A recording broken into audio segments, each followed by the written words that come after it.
le malattie dell'amore e le malattie del vuoto.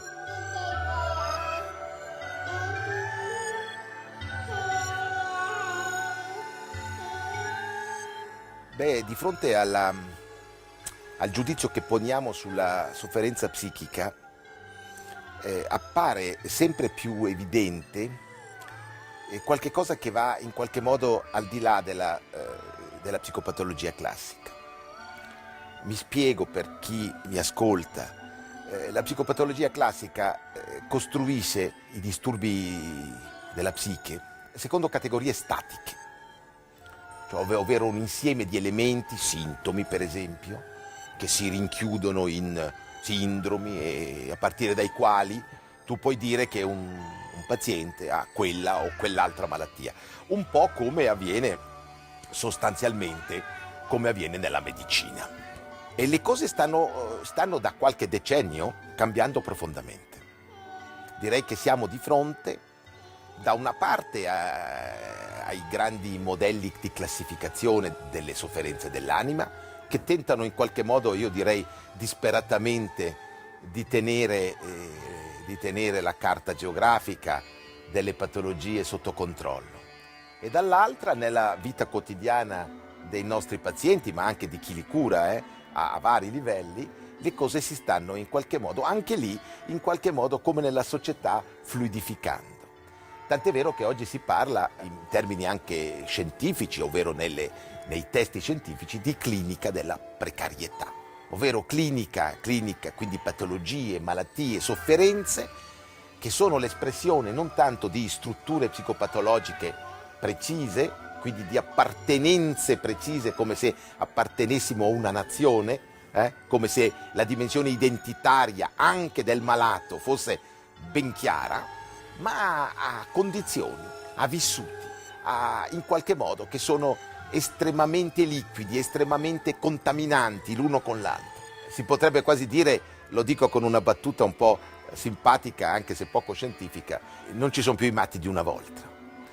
Oggi la follia si esprime diversamente e in modo molto più confuso e complesso. Allora, questo vuol dire che dobbiamo comunque, in mezzo a questa sorta di contaminazioni di frontiere, contaminazioni di strutture, di personalità, dobbiamo forse trarre altre linee guida. A me piace riprodurre quella che citava Massimo Recalcati in un suo libro, quando opponeva la clinica dell'amore alla clinica del vuoto. Cosa vuol dire? In tutto il Novecento le grandi patologie, soprattutto quelle poi studiate dalla psicanalisi, eccetera, si sono fondate sui disturbi dell'amore. L'amore nelle sue varie forme, quelle lineari e quelle complesse, quelle in qualche modo che legavano gli individui e quelle che invece rompevano questi legami, con i loro carichi di colpa e di aggressività, cioè, però erano legati erano in qualche modo sostenuti dall'idea del legame, ecco, diciamola così. Tutte le patologie avevano in qualche modo a che fare col legame. Questo vuol dire che c'era il legame, era possibile il legame, bisognava ricostituirlo, bisognava rimetterlo in gioco, anche il legame con la propria storia personale.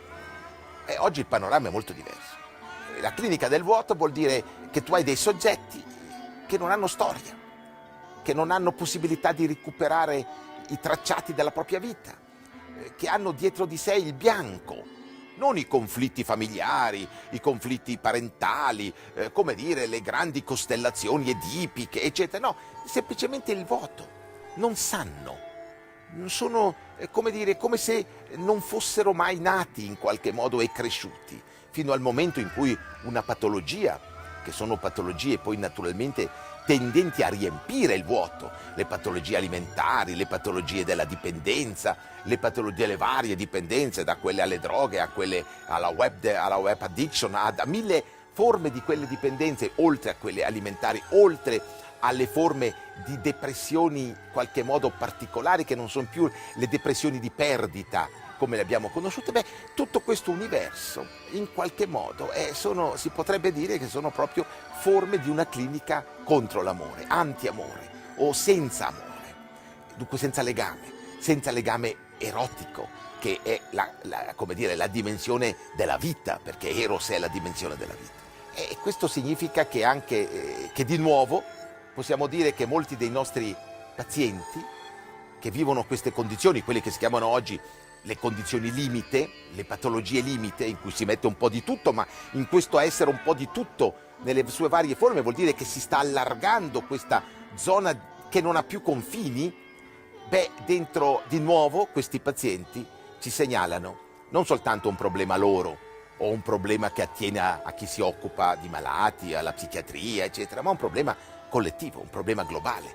Di nuovo loro sono coloro che ci anticipano e che ci raccontano che cosa sta succedendo nel nostro momento storico, nella nostra tappa di civilizzazione. Evidentemente è sorprendente vedere come molte delle loro patologie, molte delle loro sofferenze si assomiglino proprio in qualche modo, quasi in modo estremamente preciso con quanto sta avvenendo nella cosiddetta vita normale.